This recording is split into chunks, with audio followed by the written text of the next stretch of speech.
De forma genérica, ¿no? ¿Entiendes? Sí. Lick, también para acotar algo. Sí. Para acotar algo, digamos, sé que ya dijo que no va a versar digamos, en una materia en específico, pero por ejemplo el artículo 73, fracción 1, establece que solo el Congreso de la Unión tiene facultad para legislar en materia única procedimental penal. Entonces ya surgió la idea de la invasión de esferas de competencia. Porque ok, si quiere, ahorita lo comentamos, ya estamos en vivo. Hola, ¿qué tal? Buenas noches a todos. Ya estamos en una transmisión más desde el Instituto de Estudios y Capacitación Jurídica de INDECAC.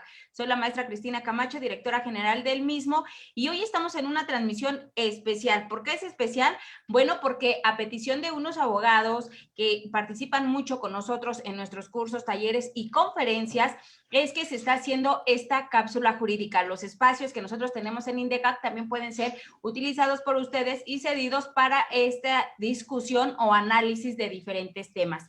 Y precisamente hoy estamos aquí para hablar de un tema por demás interesante y derivada de las circunstancias sanitarias, de emergencia sanitaria que estamos viviendo desde el mes de marzo.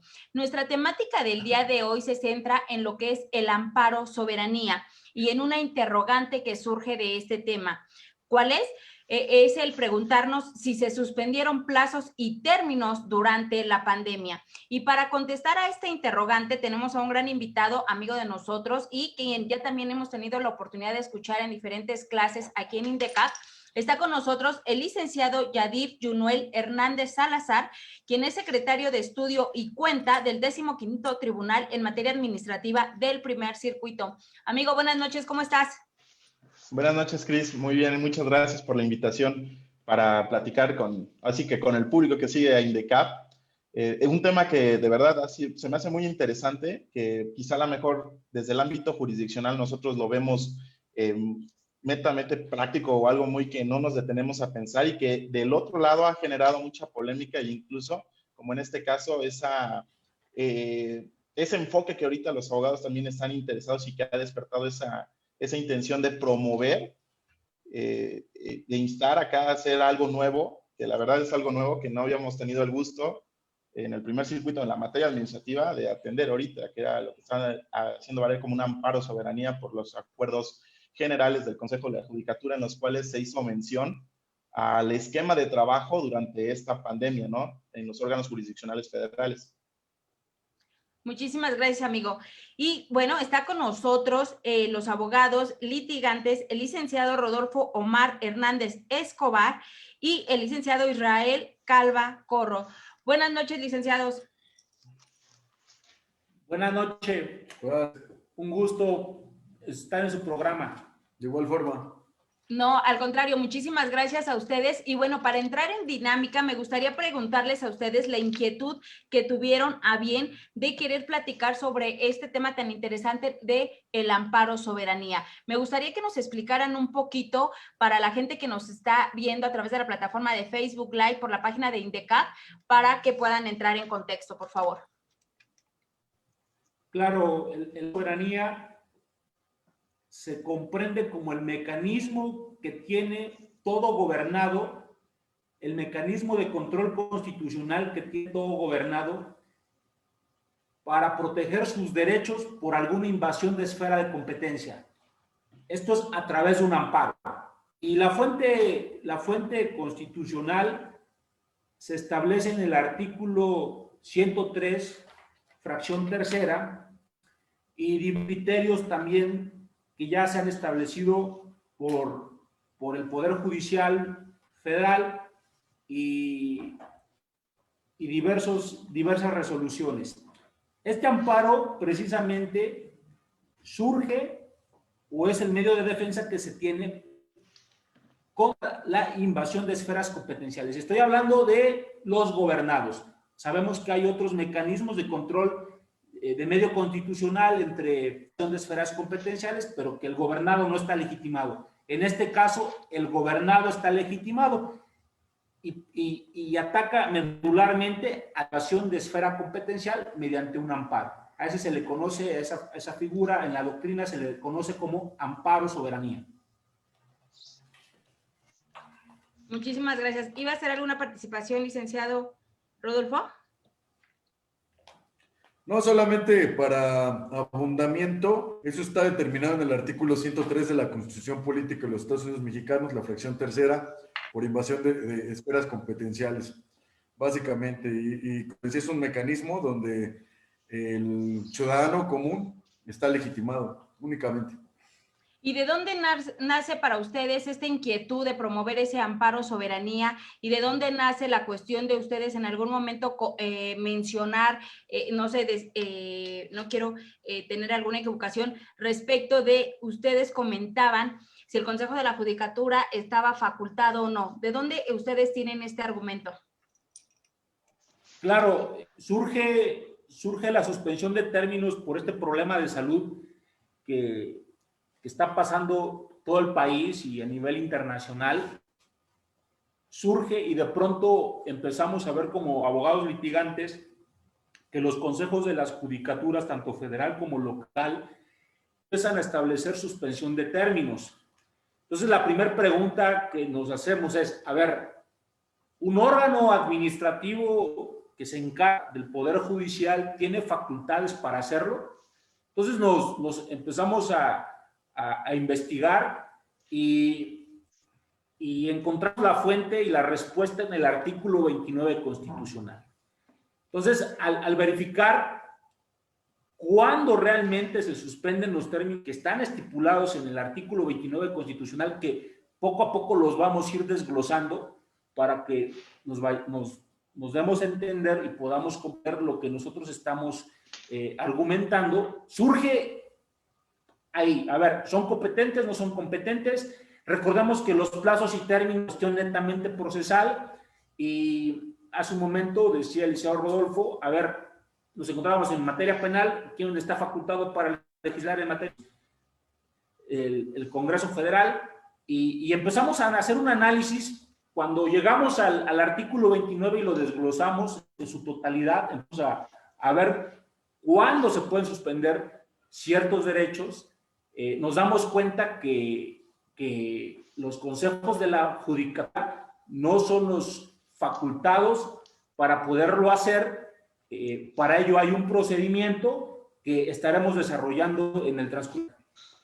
También, pues, para abundamiento, yo creo que lo de la contingencia sanitaria produjo una serie de omisiones o lagunas legislativas derivado de que cuando surgió este problema, a manera, digamos, económica o rápida, para darle frente al problema, el Consejo de la Judicatura Estatal y el Consejo de la Judicatura lo que hizo fue establecer a través de los jueces discrecionalmente un catálogo de asuntos urgentes,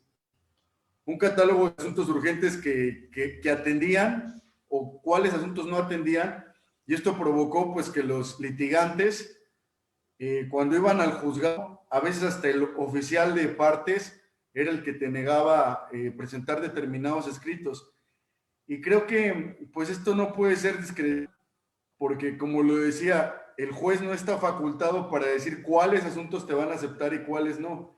El ente legitimado, de acuerdo al artículo 33, fracción 21, por ejemplo, en tratándose de cuestiones penales, pues es el Congreso de la Unión, porque es el único facultado para emitir la legislación única procedimental penal. También la legislación civil o el Código de Comercio, por ejemplo, también es el único ente facultado. Así podríamos ir estableciendo a lo largo de la plática que tengamos quién está legitimado para hacer tal cosa. Específicamente, consejos de la Judicatura Estatal y Federal solo tienen cuestiones relacionadas a cosas administrativas, es decir, en otros tiempos definitivamente se suspenden, pero por acatamiento a una ley federal del trabajo que dice vacaciones y cosas expresamente determinadas en la ley. No así como lo que ocurrió en pandemia, que a lo largo de la lectura de todos los artículos de la ley orgánica y del de los consejos que acabamos de referir, nos dimos cuenta que no tenían facultades para hacer eso. Muchísimas gracias. Bueno, y precisamente, Yadira, aquí viene el interrogante para ti. Tú trabajas dentro del Poder Judicial de la Federación y nos gustaría que nos dijeras, ¿están o no facultados el Consejo de la Judicatura Federal para la suspensión de los términos sí, no y con base en qué? Adelante, por favor, amigo. Gracias, Cris. Miren, yo creo que acá hay que contextualizar que hay dos cosas. Lo que se prevé en el 29 como suspensión de derechos humanos y garantías previsto por una situación de estado de fuerza mayor, que solamente el Congreso tomará esa medida con iniciativa del presidente. O sea, es una situación excepcional de estado. En otros países lo llaman requisitos, otros, o sea, son situaciones extremadamente que no solamente por cuestiones de pandemia, de salud o alguna cuestión, esa sí es una suspensión, pero de derechos humanos y garantías. Acá no es una cuestión procesal de plazos. Lo segundo es que la cuestión de la administración de los órganos jurisdiccionales federales, en este caso, sí está previsto igual constitucionalmente en el artículo 100. O sea, de nuestra Constitución, en el artículo 100 constitucional está prevista, la creación del Consejo de la Judicatura Federal como un órgano rector de los órganos jurisdiccionales y en segunda también con la capacidad y facultad de establecer acuerdos generales, acá normas de carácter general, serían los acuerdos generales, que permitan regular el funcionamiento de estos. Entonces les digo, acá yo creo que hay dos vertientes. O sea, hay que distinguir, yo para mí, que les puedo decir, no hay una suspensión de derechos humanos desde el mes de marzo que empezó esta contingencia y que inclusive el Ejecutivo Federal, a través del Consejo de Sanidad, emitió las determinaciones para suspender algunas actividades laborales y establecer lo que se entendía por actividades prioritarias o de primera necesidad. Esa suspensión como tal, que es un acto administrativo y que fue materia de impugnación en materia administrativa se los puedo compartir, fue materia de cantidad, desde el mes de marzo, cantidad de amparos. ¿Por qué? Porque eran emitidas por la Secretaría de Salud con el presidente de la República y lo que se estaba estableciendo era una limitante ahí sí a las actividades laborales, económicas. Permítanme un momento. Entonces teníamos esa parte, ¿no? Que era una, se metió una pinguita aquí. Ya, perdón, lamento, errores en vivo, perdón. Esa cuestión acá era eso, la parte administrativa de la suspensión laboral en las áreas y económicas, ¿no? A partir de esto, ¿qué pasó? El Consejo de la Judicatura Federal, a partir del 18 de marzo, empezó a emitir acuerdos generales. El primerito fue el Acuerdo 4-2020, en el cual efectivamente lo que se estableció fue una suspensión en los términos que se estaban corriendo en los asuntos que se tenían ya tramitados.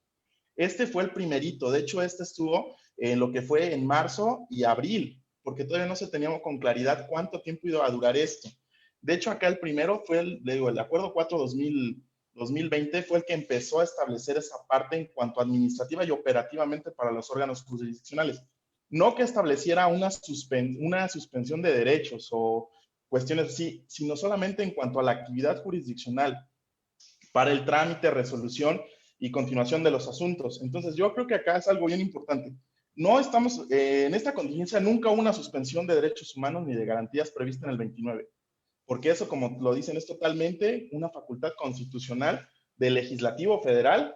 En casos, como lo dice el mismo 29, digo, esa suspensión no es una, en el caso de acá, de la suspensión de términos jurisdiccionales o procedimentales, como también los abogados lo comentaban. Yo creo que hay que partir de esas dos. Una, no podemos hablar de una suspensión de derechos humanos y garantías. Y en lo segundo, lo que tenemos acá fue una suspensión de términos administrativos laborales que fueron materia de los acuerdos generales emitidos por el Consejo de la Judicatura en términos del artículo 100 de la Constitución y de la 68 de la Ley Orgánica del Poder Judicial de la Federación, donde administrativamente comenzó a regular, atendiendo que, porque el Ejecutivo Federal y la Secretaría de Salud emitió también disposiciones donde personas mayores de 60 años no podían, que se consideraban en situación de riesgo, no podían laborar. Y en el Poder Judicial, pues también somos seres humanos y tenía que haberse salvaguardar esa parte operativa del personal.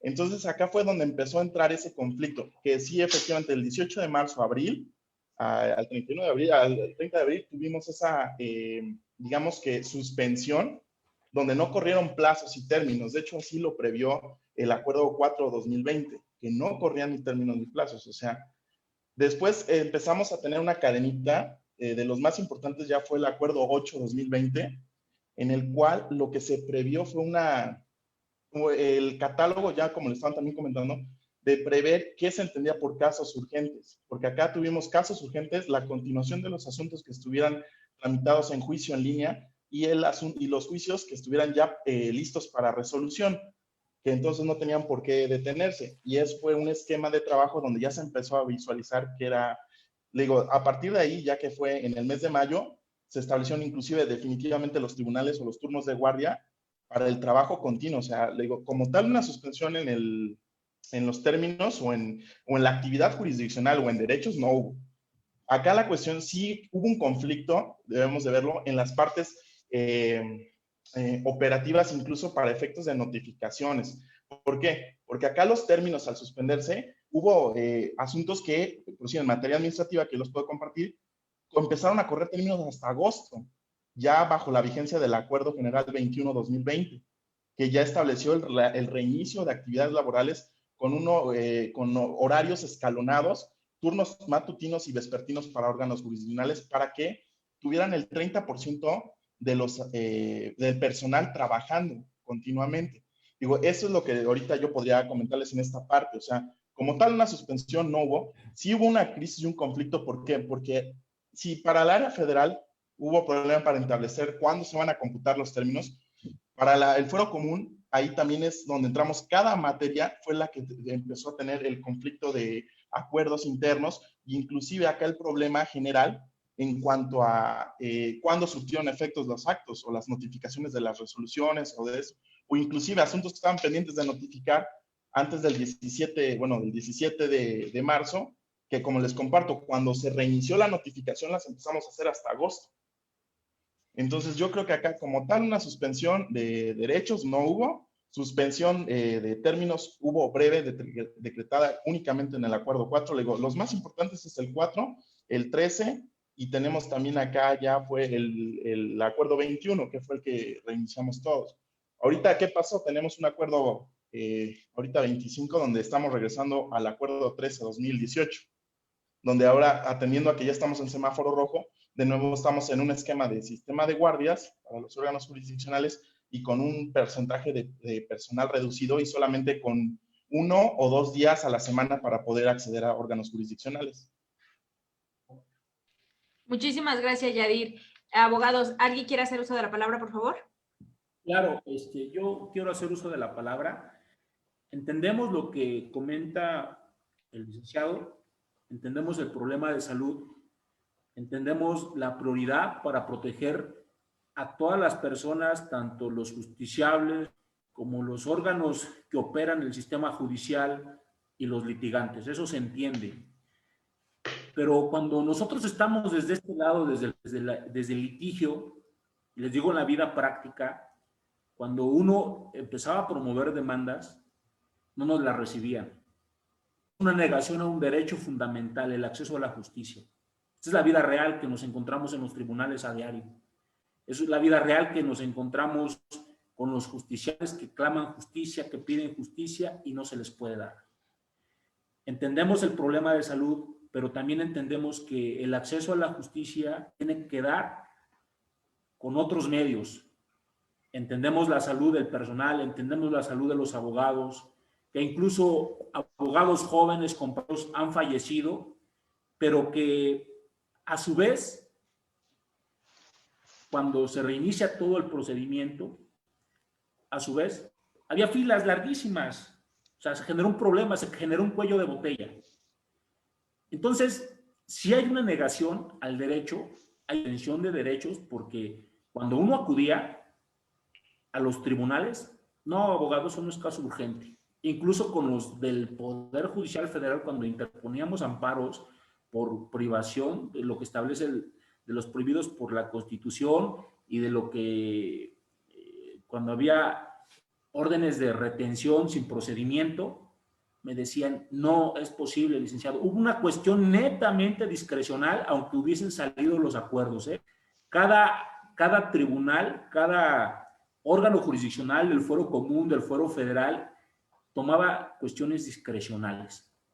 Entonces, es por ello que dice uno, a ver, todo tiene que estar regulado, todo tiene que estar debidamente estructurado, no puede estar funcionando de esa forma. Y claro, lo vimos en materia penal, en donde un criterio era en materia federal, órganos federales y órganos locales.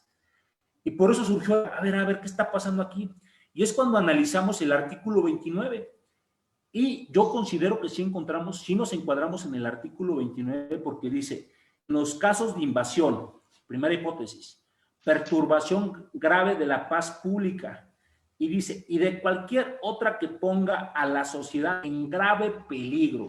Es otra hipótesis, cualquier otra. Nos encontramos con un problema de salud. Yo lo encuadro ahí. O conflicto. Solamente el presidente de los Estados Unidos mexicanos, con la aprobación del Congreso de la Unión, comisión permanente, cuando aquel no estuviera reunido, podrá restringir o suspender en todo el país o lugar determinado el ejercicio de derechos. Por ejemplo, hablamos de un ejercicio de derechos. O sea, estamos restringiendo el ejercicio de derechos. El derecho al acceso a la justicia estaba restringido. No se podía acceder. Y las garantías que fueran obstáculo rápida y fácilmente a la situación.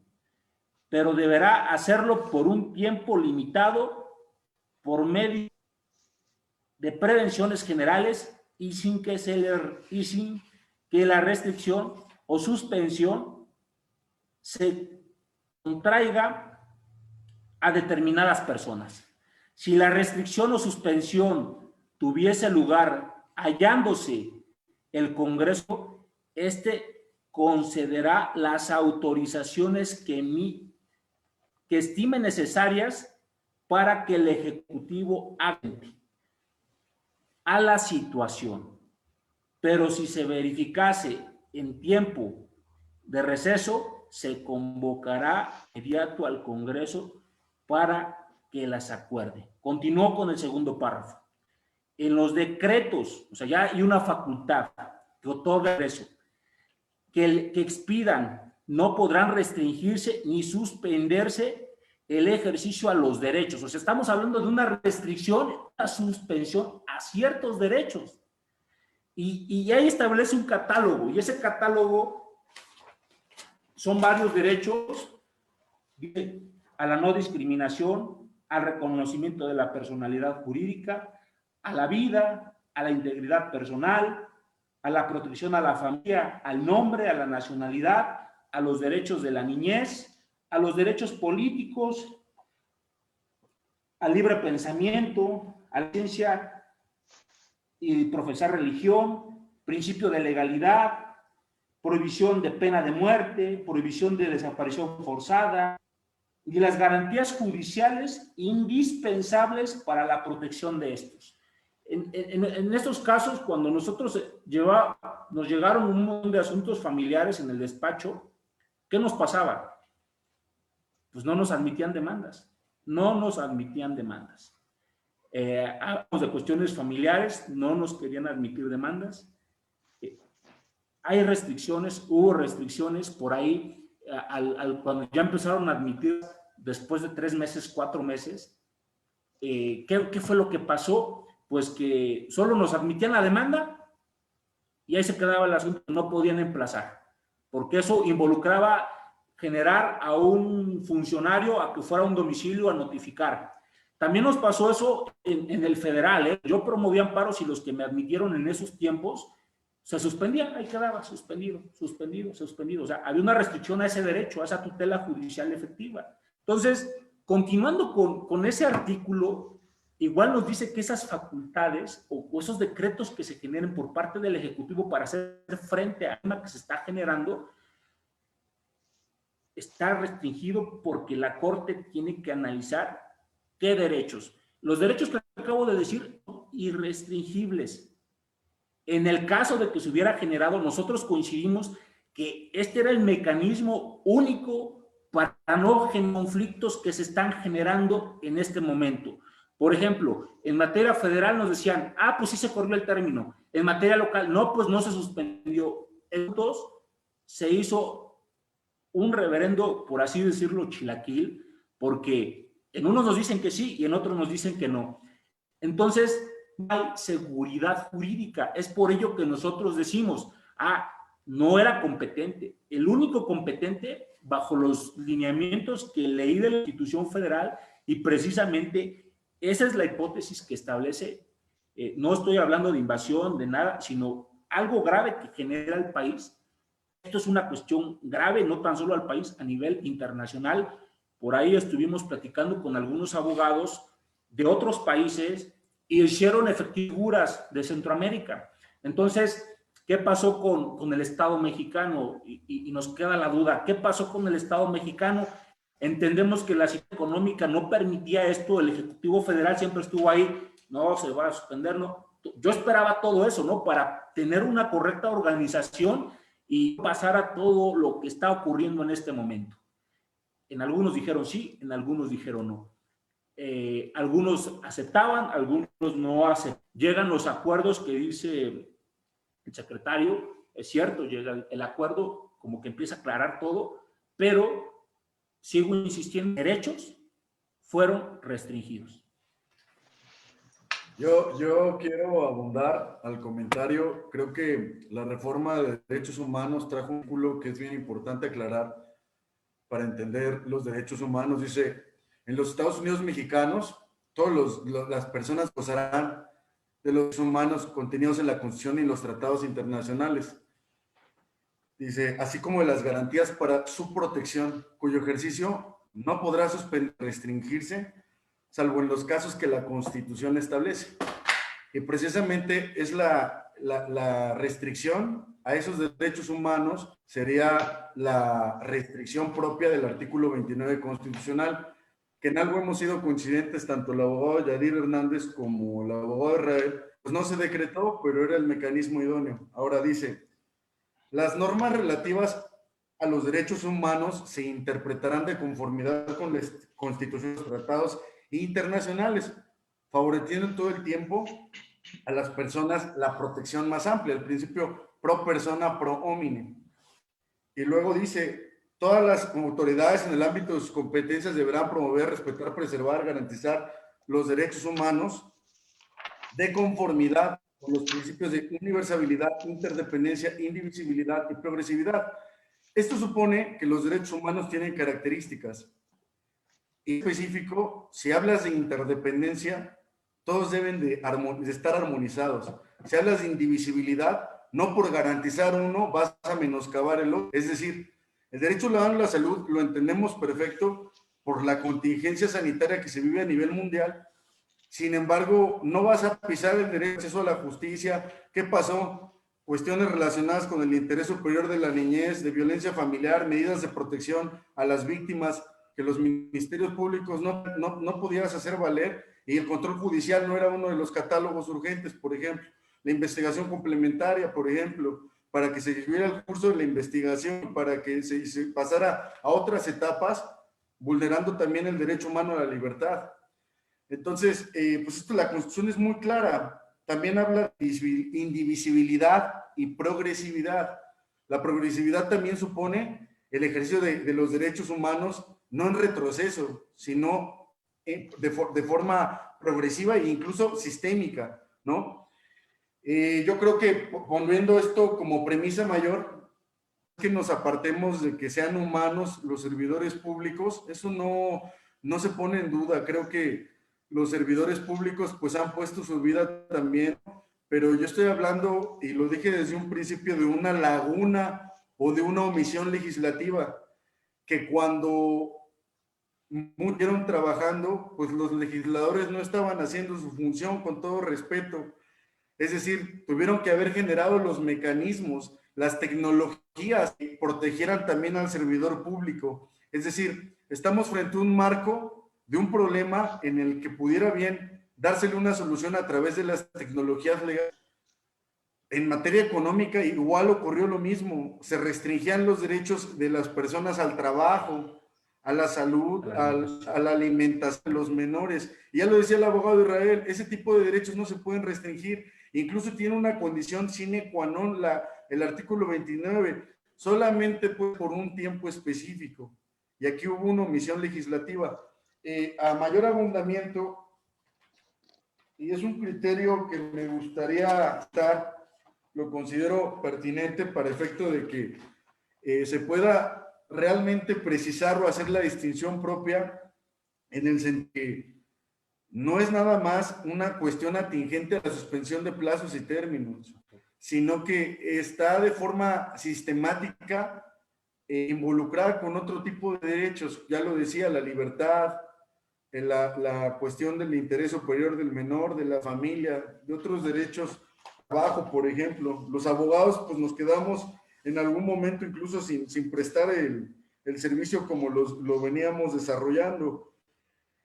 Una jurisprudencia que es obligatoria en términos del artículo 217 de la Ley de Amparo, que es el registro 160015 de la primera sala y tiene el rubro de acceso a la justicia, la facultad de imponer plazos y términos razonables para el ejercicio de los derechos de acción y defensa ante los tribunales corresponde nuevamente al legislador, no al Consejo de la Judicatura Estatal ni al Consejo de la Judicatura Federal. Entiendo el artículo 100, lo leímos todo.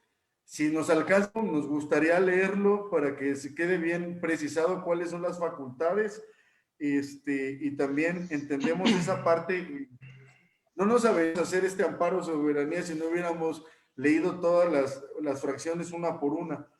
Dice, la reserva de ley establecida en el artículo 17 de la Constitución Política de los Estados Unidos Mexicanos, por la que se previene que la impartición de justicia debe darse en los plazos y términos que flijen las leyes, responde a la exigencia razonable de ejercer la acción en lapsos determinados de manera que, de no ser respetados, podría entenderse caducada, prescrita o precluida la facultad de excitar la acción de los tribunales, lo cual constituye un legítimo presupuesto procesal que no lesiona el derecho a la tutela judicial efectiva.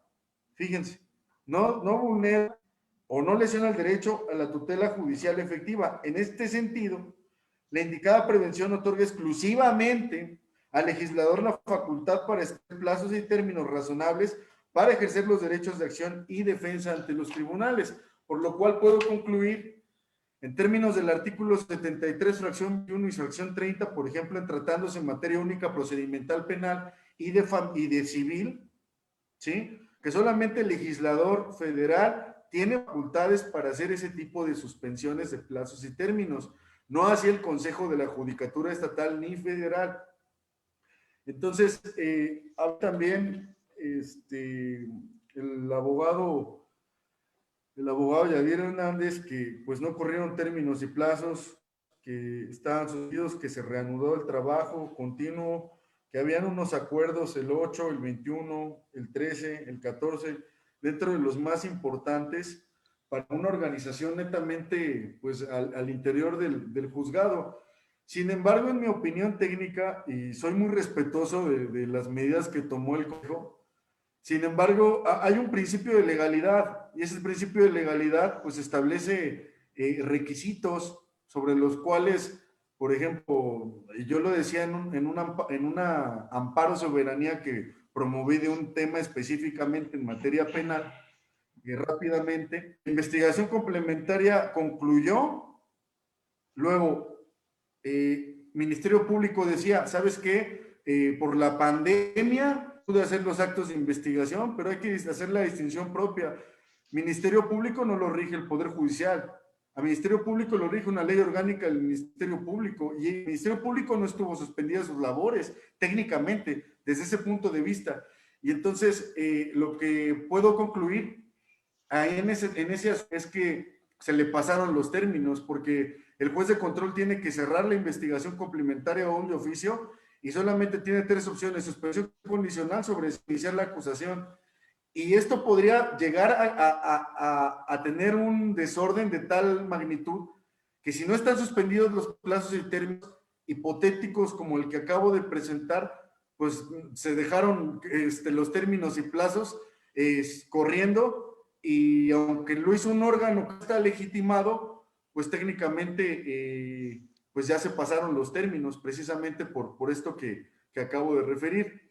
Y por eso se pensó también, el abogado Israel y yo empezamos a leer también de la 61 fracción tercera de la ley de amparo que no procede contacto de la Judicatura Federal, pero el mecanismo, y quiero que le quede claro al auditorio que nos está haciendo el favor de escucharnos, que se llama soberanía y está en el artículo 103, en la fracción tercera, precisamente por invasión de esfera de competencias. Eso fue lo que se está pues impugnando. Muchísimas gracias. Yadir, ¿quieres participar? Te veo. Sí, sí. No, es que está interesante. Digo, yo veo su enfoque, pero yo, en principio, decirles, no, yo no comparto lo del 29. Eso sí, no. Yo desde el principio dije, no estamos en el supuesto de excepción. Eso, el 29 lo que prevé es un supuesto de excepción de suspensión de derechos humanos y garantías. Aquí nunca tendríamos, por una pandemia de salud, sería algo irresponsable que el Ejecutivo y que los legisladores hubieran establecido un estado de excepción donde incluso tomáramos al ejército o incluso tomar otras medidas para salvaguardar que nadie salía de sus casas o inclusive que los derechos, acá nunca se suspendieron derechos, los derechos sustantivos están ahí. Acá que es la cuestión procedimental, lo que se suspendieron fueron términos y cuestiones procedimentales, nada del sustantivo. No podemos hablar del 29 como una cuestión que generó eso. Yo les voy a decir acá, que ustedes tienen FIREL. Ahora, para la materia federal, ahorita me van a entrar, acá yo como se los expuse en la primera parte, el conflicto fue operativo en cuanto a fuero común, primeras instancias o partes investigadoras, como ustedes lo están diciendo, porque sí es un merequetengue con los términos. Aquí yo les puedo decir, acá cualquier persona en el ámbito federal, yo lo viví en la materia administrativa, cualquier persona que hubiera tenido su FIREL desde un primer momento pudo promover un amparo indirecto, acá con la cuestión de su FIREL. O sea, una denegación de justicia, no. Estuvimos, les puedo decir, compartir que el trabajo ha seguido. Los mecanismos, como dicen, ha sido lo que ha generado esa controversia de cómo va a hacerlo. O sea, muchas personas me tocó ver a mí en el juzgado, en el tribunal, que teníamos precisamente el conflicto que dicen, la calificación de que era un caso urgente. El problema acá fue la cuestión operativa.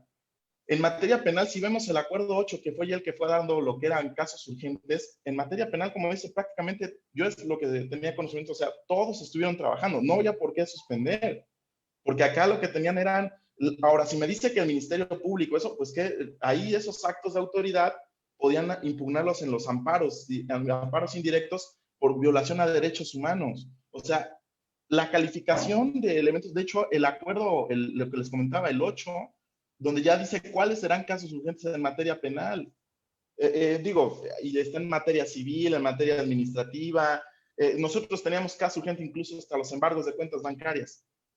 Acá no hablamos de una denegación de justicia. Acá la cuestión es, acá es una cuestión adjetiva en cuanto a los plazos. Lo único que el Consejo, a través de su facultad constitucional para establecer, fue acuerdos generales, fue la única cuestión de regular los plazos o la suspensión de plazos para los órganos jurisdiccionales, y que eso solamente, como se les puedo decir, nada más fue de marzo a abril. En mayo estuvimos resolviendo, dictando sentencias de los asuntos que ya se tenían turnados a ponencias y que los juzgados también ya tenían con la audiencia celebrada. Acá también la cuestión que pasó en el fuero común es donde se generó ese conflicto. Muchos sí, en muchos estados se entendió que como no corrían plazos y términos, pues no les daban continuidad. Incluso a los asuntos nuevos, como dicen, como bien lo explican, en eso sí, parte sí, se estuvieron deteniendo todas las cuestiones, salvo casos urgentes. Y que aún así, en las primeras instancias, se estaban activando a través de amparos. Porque acá la cuestión es, la justicia federal nunca se denegó, nunca estuvo cerrada. Estuvimos ahí en mayo con todo, o sea, yo lo que les estoy comentando, esa parte, en cuanto a acuerdos finales de que se hubiera suspendido derechos acá, o me gustaría preguntarles a los abogados, ¿ellos consideran que se suspendieron los derechos fundamentales, las garantías? O sea, acá la cuestión es esa parte donde yo, esa no la compagino, lo del artículo 29, lo de las facultades de la... Yadir, ahí me surge una duda respecto de lo que tú estás planteando y de lo que ellos, los abogados, están diciendo, porque entonces aquí yo diría que esa denegación, como ellos lo mencionan, la denegación de la justicia, entonces tendría más en razón de ser, por lo que tú estás diciendo, es la falta de la FIREL, la falta de nosotros como abogados litigantes de tener las herramientas tecnológicas para seguir promoviendo. acá hay varias cuestiones, les digo. Acá lo que podemos entender, en este proceso, incluso en la primera etapa, con lo que fue el acuerdo, yo les digo el 8, porque ya fue donde estuvimos se establecieron 3 hipótesis para el funcionamiento de órganos jurisdiccionales. No como tal una reactivación total de los plazos y términos, pero sí una función operativa. En cuanto a lo primero, que eran casos urgentes, juicios en línea tramitados desde cero, o sea, ya podíamos resolver y continuar el trámite de juicios en línea. Y lo tercero, que eran los asuntos que estuvieran turnados o que ya estuvieran en situación de dictado de sentencia, que no se tenían por qué seguir suspendiendo los plazos, sino que se tenía que dictar la sentencia desde ese momento. ¿Cuáles eran los que sí? Pues los que eran de nuevo ingreso, los que estaban en Secretaría de Acuerdos, los que estaban con trámites que eran personalísimos pendientes de desahogar. Esos obviamente no podían continuar por la situación de contingencia.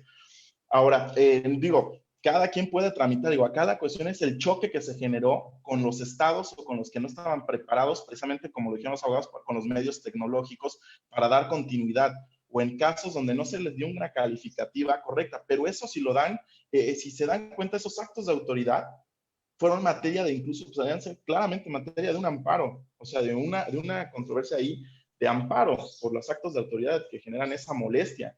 Pero no como una denegación, o bueno, haciendo valer una violación a la denegación de justicia, pero no como una total o suspensión, violación, o así, de derechos que dijéramos por parte incluso del Poder Judicial Federal. Por lo que es el Poder Judicial Federal, le digo, los acuerdos generales son muy claros. Se dio continuidad, o sea, no paramos. Hasta la fecha de ahorita seguimos con asuntos y con tribunales de guardia, claro que ahorita están por atender situación COVID en materia administrativa.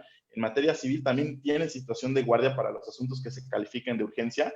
En cada área de las materias se tiene esa calificación. Yo lo que veo acá es ese conflicto operativo, como lo dicen. O sea, si ustedes me hablan también acá del amparo, soberanía y esa cuestión de competencial de invasión de esferas, pues estaríamos acá en la presencia de que ustedes dicen que sería el Congreso de la Unión y el presidente de la República. Y para esa cuestión estaríamos hablando prácticamente de esa invasión, como dicen, de esferas, que yo no la noto porque, le digo, constitucionalmente se puede hacer eso para regir por parte del Consejo de la Judicatura la función administrativa. Y en segundo, porque acá yo lo que diría más como lo que se pretende hacer como una controversia constitucional por las cuestiones competenciales. Inclusive podría ser materia de la Corte para analizar esa invasión entre órganos del Consejo, porque le digo, acá como lo dicen, incluso para operativo, digo, no sé, sin comprometer ningún criterio o eso, no sé en qué juzgado en los amparos, pero sí también puede que sea un poquito cuesta arriba. Estamos en presencia de lo que se está impugnando o pretendo o creo que se impugnaría serían esos acuerdos generales operativos en función jurisdiccional que son propios del Consejo y que sí entrarían como esos actos restringidos o que son causa de improcedencia del 61.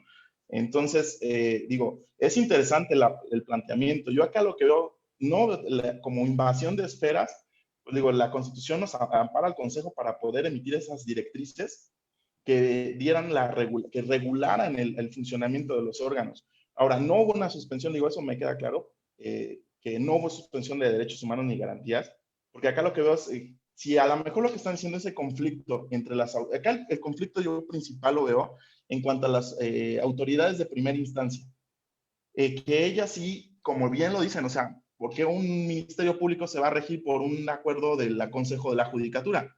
Eso es totalmente ilegal. O sea, y que te negaran presentar una denuncia, pues sería también inconstitucional, pero para todo eso tenemos el amparo. O sea, en la primera instancia, en la primera línea de fuego. Ahorita acá la cuestión es esa parte, la cuestión de los términos, que si a lo mejor presentaste una demanda que no se calificó, yo digo, puedo hablar en materia administrativa. Muchas demandas se presentaron y los jueces de distrito, ¿qué hicieron? Acordaron, registraron y dijeron, no es caso urgente y se reserva. Y se iba a quedar ahí un rato, ¿no? Hasta agosto, que se reiniciaron digo, con un esquema de trabajo de reinicio de actividades.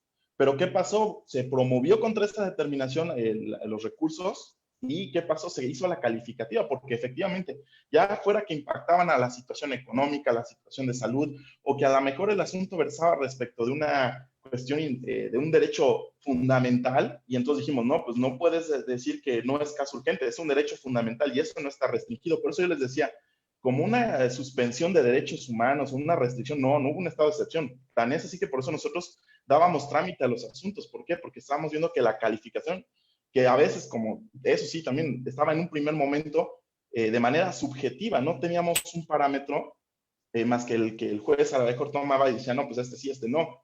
Pero digo, después los acuerdos generales fueron dando esa claridad para dar situaciones de manera enunciativa para poder hacer una calificativa mejor para el caso urgente. Digo, es que acá la cuestión es esa en la parte operativa, de cómo se está llevando a cabo de abajo hacia arriba.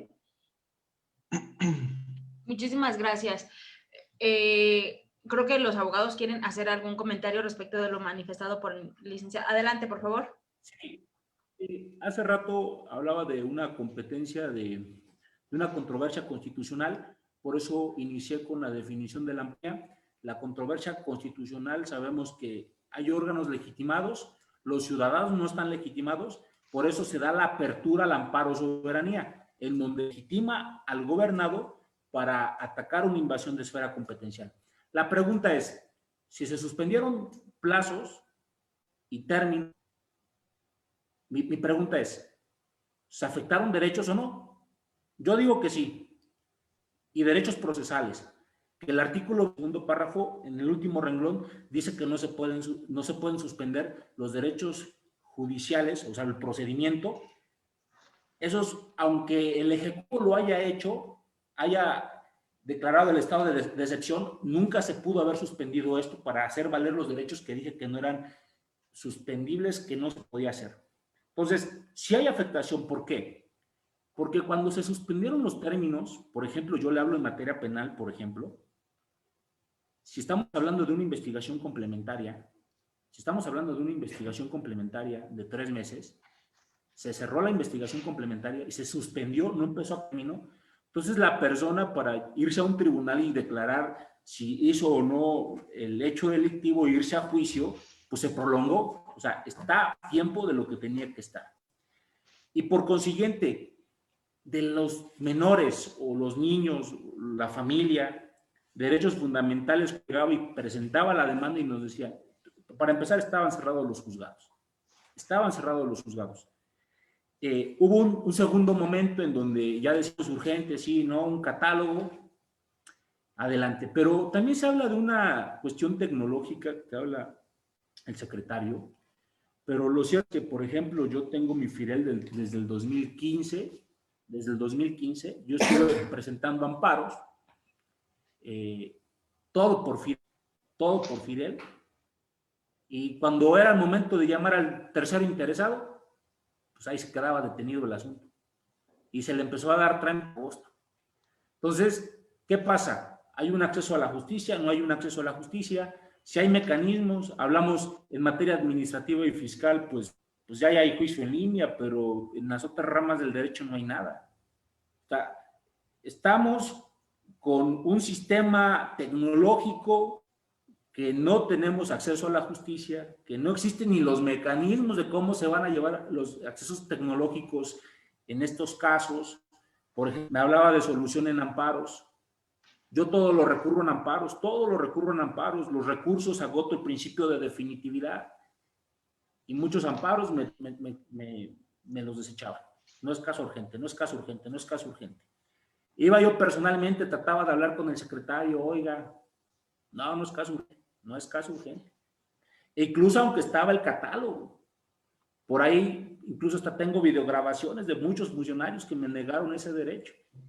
Usted lo dice, hazlo valer, sí, lo hacemos valer, pero imagínense todo el conflicto que se generó por mi parte, digo así, el Ejecutivo tenía la obligación, incluso este amparo soberanía, ponemos como autoridad responsable al Ejecutivo Federal, los demás órganos legitimados para poder generar este estado de excepción.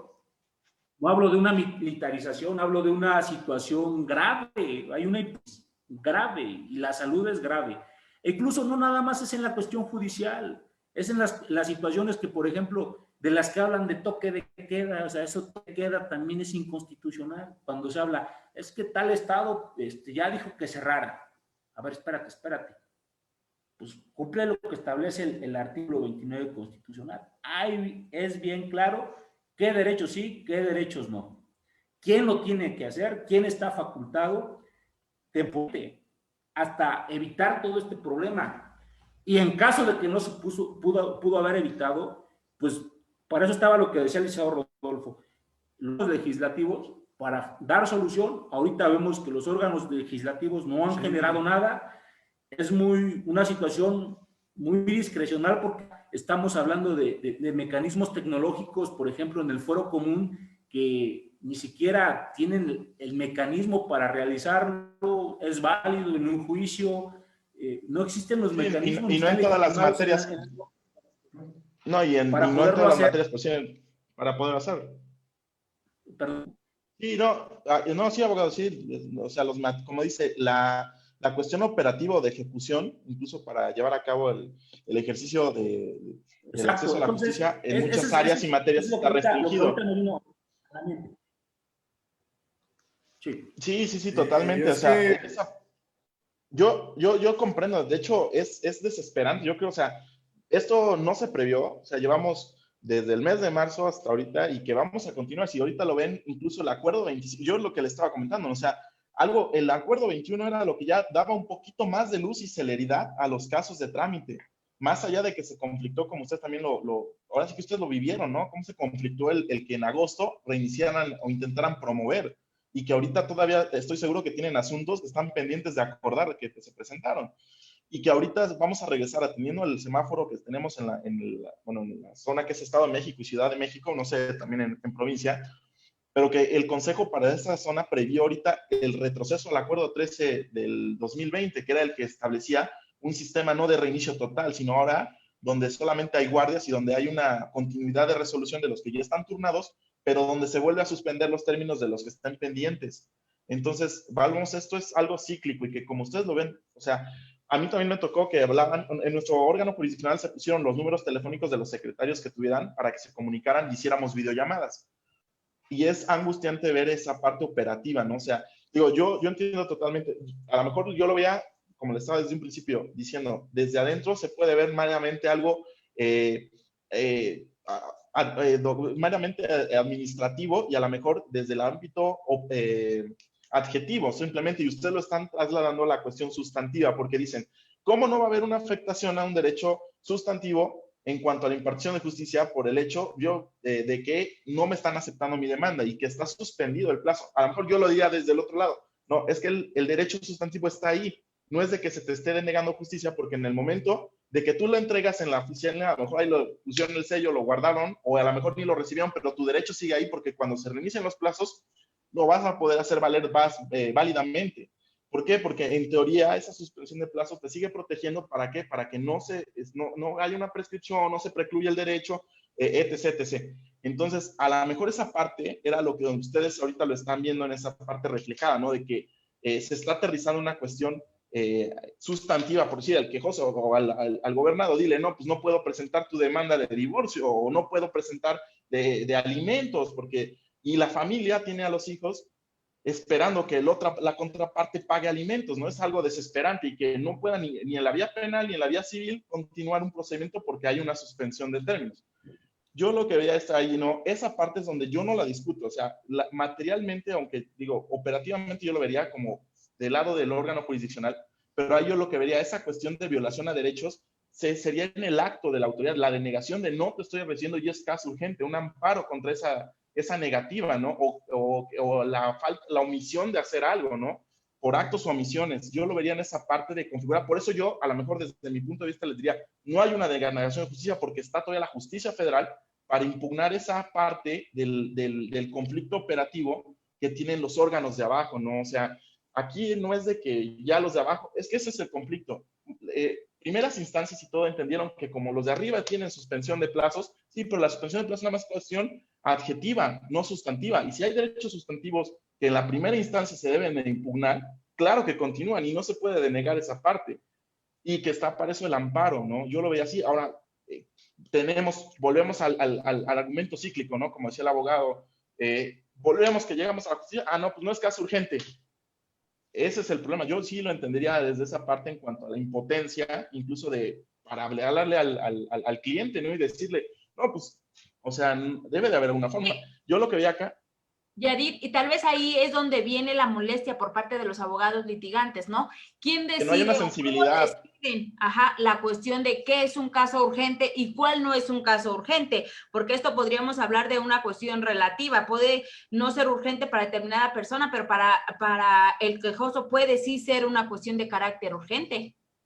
Sí, digo, acá yo lo veía, o sea, para mí, por si un embargo de cuentas bancarias, pues te podría decir, oye, pues espérate tantito, ¿no?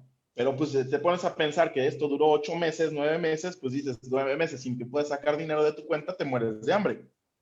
O operativamente quiebras una empresa. Yo lo veo de esa parte, entonces, claro que es urgente. Alimentos para niños, claro que es urgente. ¿Qué es lo que está pasando precisamente? Si la autoridad de primera instancia no lo califica así, yo les diría que la vía para acceder es el amparo en las áreas que les correspondan. ¿Por qué? Porque ahí es, les digo, la justicia federal, también yo sé que no han tenido a lo mejor no sé en qué circuito ahorita estén desarrollando, pero esa parte, o sea, lo único que nos queda, digo, por eso yo lo veía en cuanto a que no hay una denegación de justicia, una paralización sustantiva del acceso a la justicia, sino que acá la cuestión es la cuestión operativa de los órganos de primera instancia. Yo lo veo desde las partes administrativas. ¿Qué pasó saben, en la parte administrativa, inclusive el presidente de la República con la Secretaría de Salud, cuando emitieron el decreto, el primer decreto, dijeron que era una actividad esencial y que por lo tanto no se suspendían sus actividades, la recaudación de impuestos, los actos de recaudación. Díganme ustedes ahorita, si los negocios están cerrados, pero tienes al fisco tocándote la puerta y diciéndote que te está emplazando un procedimiento porque no se suspenden. Eso es algo terrible, ¿no? O sea, también que por una parte te digan, pues te notificamos por estrados porque cuando llegué a tu domicilio estaba cerrado. Oye, pero es que yo vendo productos de belleza y no era una actividad indispensable y estaba cerrado porque no podía tener al personal. O sea, esa contrariedad es lo que operativamente ha generado este conflicto en esta época de COVID y que ha generado que, digo, los órganos jurisdiccionales y en la materia administrativa, yo es lo que puedo comentarles, hemos tenido cantidad de asuntos. O sea, se ha duplicado el trabajo precisamente por la cuestión operativa de las autoridades administrativas que están denegando incluso en los procedimientos administrativos esa cuestión de acceso a la justicia, ¿no? Y que están, digo, una orden de visita domiciliaria, ¿no? O sea, simplemente, y que a veces también yo lo vi, había jueces de distrito de materia administrativa que calificaban que no era de caso urgente. ¿Cómo no va a ser caso urgente si están invadiendo tu domicilio, un derecho sustantivo? Por eso yo les decía, acá hay que dividir la cuestión de los derechos sustantivos y la cuestión adjetiva en cuanto a las cuestiones de procedimiento. Y que se malentendió, como los abogados ahorita también, o sea, yo veo esa parte, ¿no? En cuanto operativamente, como dicen, o sea, en un procedimiento donde tienes al justiciable detenido, digo que obviamente yo que estaba viendo los supuestos desde el acuerdo 8 y de hecho lo que era el ejercicio de la acción penal con detenido, ejercicio de la acción penal sin detenido, o sea, el catálogo es amplio, digo, yo no soy especialista en materia penal, de hecho está un capítulo especial para la ejecución en materia penal. Esa parte, pero yo sí veo ese conflicto, ¿no? O sea, la sensibilidad en cuanto a que desde afuera podemos ver una cosa. Hay un comentario en el chat respecto de lo que dices tú. Bueno, si sientes que hay una denegación de justicia en las primeras instancias y todo esto, acudan al amparo, ¿no? Eso es lo que tú nos dices a nosotros para salvaguardar ese derecho sustantivo. Aquí el licenciado Pedro Loredo Ayala, dentro de que nos está viendo a través de la plataforma de Facebook, dice, entonces esperemos que tengamos más y más tribunales para que subsanen las omisiones de las primeras a las que acudimos. Entonces, ¿dónde está la realidad de seguridad jurídica? Tenemos que acudir al amparo en razón de que las autoridades de primera instancia no hacen una denegación de justicia. No tendríamos por qué acudir a otra instancia. Acá la cuestión es esta también. Si con el 100% de personal operativo en las primeras instancias siempre cometían a veces errores, digo, eso no tendría que ser, no tendría que ser. Eso es totalmente de acuerdo. Pero lo que estamos acá es en la cuestión de la defensa de los derechos sustantivos. O sea, la defensa, la temática de todo esto y que ha generado esa inconformidad es precisamente esa violación a los derechos sustantivos en cuanto al acceso a la justicia, que es lo que los licenciados claramente están haciendo valer, ¿no? Esa cuestión en cuanto a esa, círculo que les están dando las autoridades, ¿no? Y que mal entendido, o sea, acá no podemos entender que ya se suspendió todo, ¿no? Pero eso es lo que malo. Ahora, ¿qué es lo que único nos queda para estas violaciones? Pues el amparo. Eso, no es que haya más tribunales, es que pues lamentablemente puede que para algún circuito que tenga alguien que, algún juez que diga, no, esto sí es caso urgente y lo admita, puede que corrió con suerte y lo admitieron, lo tramitaron, lo resolvieron. Lamentablemente esa parte subjetiva, ¿no? ¿Dónde podemos, por eso yo decía, dónde podemos tener esa parte para la defensa? Pues en el amparo. El juicio de amparo, este juicio constitucional que todos los abogados, como dicen, a veces es el que ha salvado todas las materias. ¿Por qué? Por errores a veces operativos, ¿no?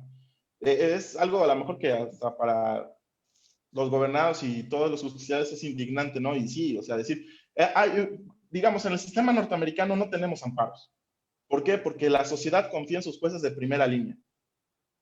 Lo que puedes tener incluso hasta los recursos de revisión. Lo que no acontece. No acontece. Aquí no, aquí estamos en una cuestión de, es más, ¿qué va a pasar? Si califican de estado urgente un asunto, ¿quién creen que se va a ir al amparo? ¿O quién creen que se va a ir a una revisión?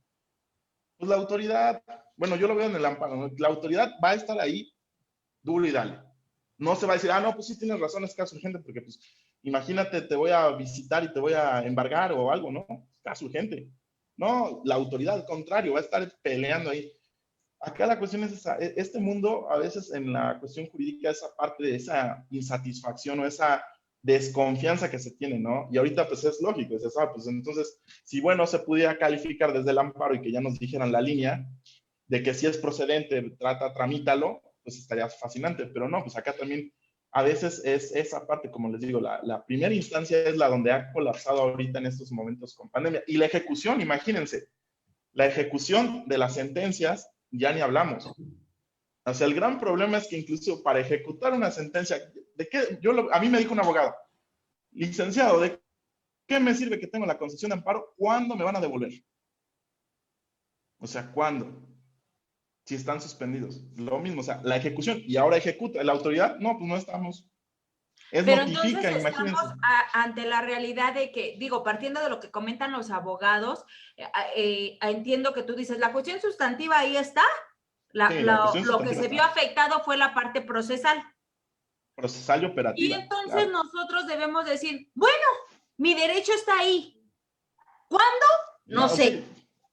Ahorita no es cuando, digo, podríamos estar hablando de esa cuestión y es a lo que alegan los abogados, porque dicen, bueno, y ellos lo mencionan derivado del 29 constitucional y toda esta relación, pero entonces, en conclusión, respecto de lo que tú nos dices, no, a ver, espérame, sí les estamos respetando su derecho a la impartición de la justicia. No hay una suspensión de derechos. No más, espérense el tiempo que el Consejo considere que debe de transcurrir. Y me van a decir qué pasó con la justicia pronta y expedita, ¿no? ¿Dónde estamos? El problema es acá, que también entra el factor humano. Claro, y entonces yo te preguntaría desde tu perspectiva, ¿cuál sería, cómo vislumbras tú el resultado de la tramitación de este amparo soberanía que promueven los abogados? Partiendo de eso que ustedes como autoridad dicen, sí hay un respeto a tu derecho humano de impartición de justicia, pero lo que está afectado es la secuela procesal. No, es que es algo nuevo. O sea, yo también acá les puedo decir, y no me gustaría, no puedo hacer una declaración de esas. No sé, es algo nuevo.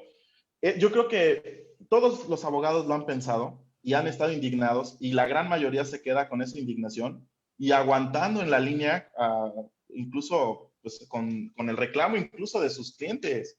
O sea, acá son personas las que están ahí, o sea, son seres humanos que están ahí con conflictos, ya puede ser la cuestión de la privación de la vida, o sea, yo lo entiendo. Acá la cuestión, les iba a decir, ¿qué te puedo decir? O sea, incluso lamentablemente los acuerdos lo dicen, que van a hacer de manera paulatina y conforme a las labores del servicio lo proceda, incluso para la cuestión de notificaciones, ejecuciones, porque entra la parte humana.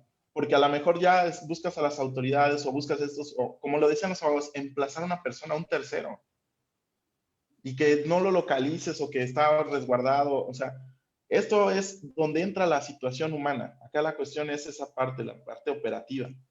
Donde el marco, la cuestión, estamos en la cuestión donde a lo mejor todo lo bonito está en el mundo del deber ser, ¿no? Que está ahí los derechos y que yo a lo mejor, digo, lo veo uno desde adentro y dices, no, pues no está.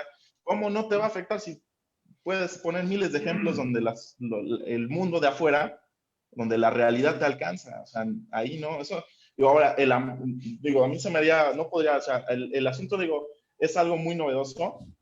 Me gustaría incluso después conocer, digo, que puede ser un abanico de resultados, ¿eh?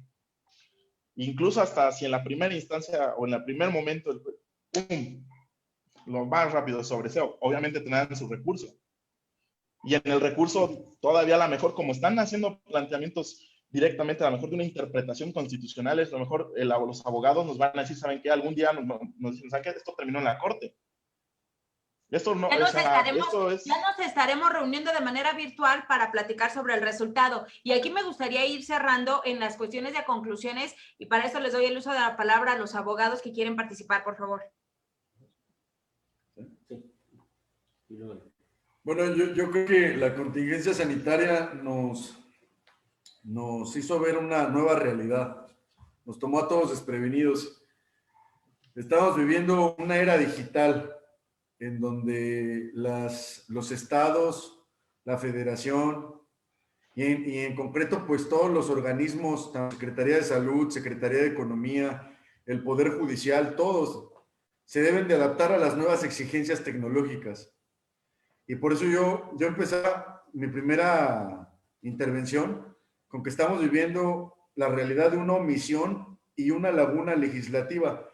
Tan es así que ahorita de la plática que estamos teniendo con el abogado Yadier Hernández, tenemos puntos de convergencia y también tenemos puntos en los que podemos a lo mejor no estar de acuerdo, pero yo creo que esos puntos de desacuerdo están en función de que precisamente no hay una ley actualmente que regule todas estas cuestiones sobre plazos y términos y sobre cómo van a enfrentar tanto el Poder Judicial Federal y Estatal esta nueva, porque lo cierto es que muchas veces no se requiere que nosotros vayamos a los juzgados, que nos hagan las notificaciones como de escritorio, como están practicando. Creo que mi aporte sería que la nueva realidad nos podría facilitar mecanismos tecnológicos para esclarecerla y procurar la justicia de una manera digital, es decir, notificaciones electrónicas, juicios orales en línea, mecanismos en los cuales a través de las tecnologías, por ejemplo, podamos grabar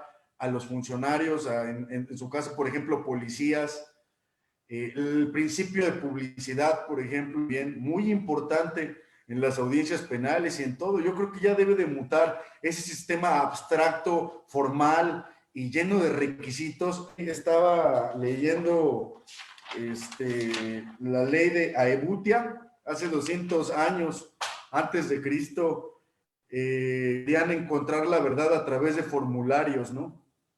Y creo que pues esto puede dar apertura a que mutemos a un mecanismo judicial más ágil. El artículo 17 de la Constitución dice, siempre que no se afecte el debido proceso y los derechos humanos de las partes, se facilitará la solución de conflictos sobre cualquier formalismo procedimental. Y es algo que ocurrió ahorita en pandemia, porque fíjense, por ahí decía el abogado de la FIREL, pero la FIREL no es un mecanismo para el quejoso, es un mecanismo para el abogado. ¿Qué pasaba con los quejosos que querían interponer amparo? Pues tú no estás legitimado para interponerlo con tu FIREL por represión del quejoso. Entonces eso dificulta el acceso a la justicia. Tenían que hacer su FIREL. Tenían que hacer su FIREL. Y pues al final el artículo 25, 8.1 de la Convención Americana, Pacto de San José, dice que las autoridades no deben interponer trabas, obstáculos al justicia. El artículo 1, etcétera. Podríamos hablar de muchas cosas. Yo creo que sí hubo discriminación. Mi conclusión es que yo creo que sí hubo discriminación. Acceso a la justicia carente de justificación objetiva y razonable, porque el COVID no es la justificación objetiva para negar los derechos. O sea, hubieron mecanismos. ¿Cuáles? Pues las tecnologías. Y realmente estamos en un proceso donde estamos intercambiando opiniones, información, y se están ajustando estos procesos los más factibles, los más viables, a fin de que también yo veo del abogado Yadier Hernández, y con respeto a todas las personas que trabajan dentro del Poder Judicial Federal, porque al final el juicio de amparo ha sido una de las cosas más complejas y de mayor beneficio que ha traído el judicial mexicano y que incluso otros países han querido pues copiar y no tienen las maneras, ¿no? No lo digo, digamos, lo digo de forma muy hacia ellos. La lógica sería de mi comentario que el legislativo se esté incurriendo en esta omisión y, por ejemplo, ya para concluir, yo tenía un asunto ahí penal. Rápidamente, quiero hacer mención de eso porque este tipo de cosas pasaron precisamente atendiendo al punto de vista que da el abogado de que el derecho está ahí, que está expedito, que se puede hacer valer. Sin embargo, de forma aleatoria o de forma paralela, la suspensión de plazos y términos sí afectó muchos derechos humanos. Por ejemplo, ya lo decía sobre el control judicial, sobre muchos temas de un procedimiento abreviado, una suspensión condicional. No eran casos urgentes, francamente no eran casos urgentes. Querías hacerlo valer y no se podía. He abogado también por ahí que pues para eso está el amparo, pero ese catálogo de asuntos urgentes no permitía eso. Y mire, lo que es el 352 de la interrupción, por ejemplo, dice, si la audiencia de debate de juicio no se reanuda a más tardar al 11º día después de ordenada la suspensión, se considerará interrumpido y deberá ser reiniciado ante un tribunal de enjuiciamiento distinto y lo actuado será nulo. Imagínense todos los asuntos de juicio oral que se suspendieron. O sea, estamos ante una nueva realidad en la que sí se afectó el debido proceso. Sí se afectó porque como lo decía el abogado, no se suspendieron plazos y términos y sería mi conclusión, nada más. ¿Puedo concluir? Sí, por favor. Tenemos 2 minutos, por favor. Claro, coincidimos que esto se generó un problema. Entiendo que sí se generó un problema. También coincido que el amparo es el único mecanismo para los gobernados para que puedan defenderse ante las autoridades.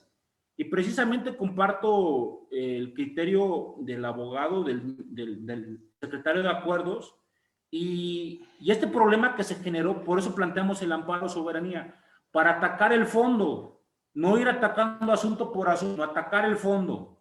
Cuando me refiero al fondo, ¿quiénes eran los facultados? El artículo 100 regula una cuestión netamente administrativa entre el Consejo de la Judicatura en cuestiones legales también, pero ya estamos hablando de suspensión de términos que nos decía el abogado, es que ahí están los derechos. Sí, pero si están los derechos, pero yo no puedo tener esos derechos, yo no los puedo hacer efectivos. Por tanto, si me suspenden los términos, la cuestión procesal me afecta en ese derecho sustantivo, porque no lo tengo. Imagínense de las personas en materia civil que fueron despojadas de algún inmueble, de algunos ejidos, en ese momento no eran casos urgentes, en materia laboral, y para resolver todo este conflicto, quien se debió de haber puesto las pilas, por así decirlo, fue el Ejecutivo a través del 29.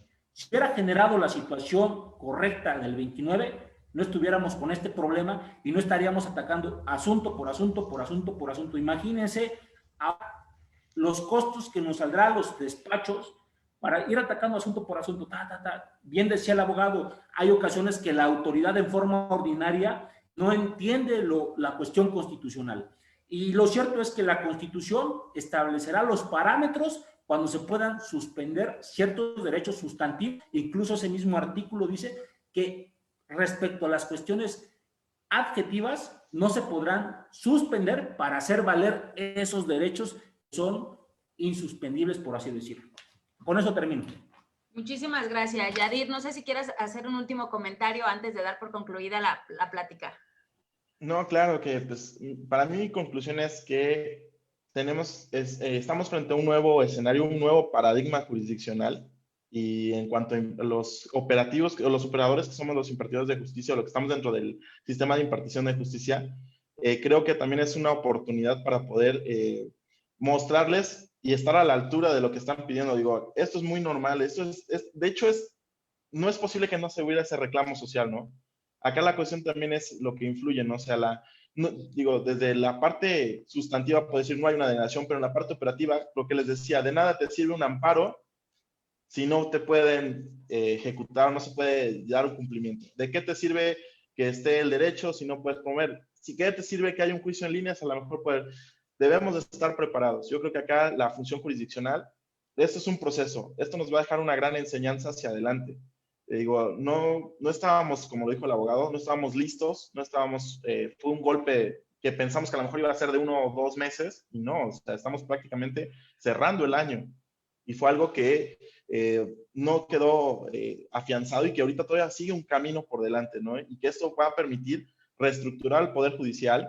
Yo creo que también va a permitir que también se desarrollen con mayor amplitud estos medios electrónicos para la cuestión de acceso a la justicia.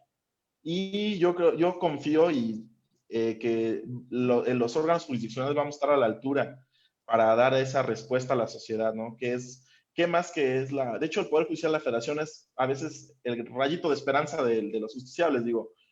Yo creo que debemos de dar y tener esa sensibilidad también. Yo creo que esa parte es lo importante, ¿no? No dejarle. Yo por eso me siento satisfecho con este tipo de pláticas. ¿Por qué? Porque los abogados plantean esa parte novedosa, ¿no?